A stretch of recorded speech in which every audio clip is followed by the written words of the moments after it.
Hey guys, welcome back to our channel. In this video, I'll show you how to use a coupon on TikTok Shop. If you want to know how it's done in this video, it's for you. So as you can see right now, I am on the TikTok Shop mall. So what I can do in order to use a coupon is I can head over and then just click on these three lines right here. And then once I click on that, I can see these coupons right here. So head over to the coupons and you can claim in here all the coupons that you can see for this one.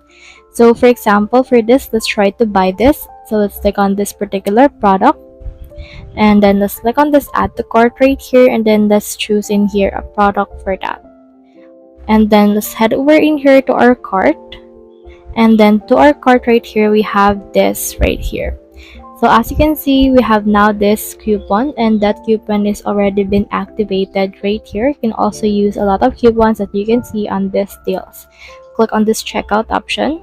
And then once you have clicked on that, click on this TikTok Shop discount. And then you can also add some more discounts from in here. But as you can see, a seller discount has already been added from in here and you should be able to check it out. So that's the whole process. If you have found this video helpful, simply leave a like below or subscribe because it helps me reach more people. See you soon.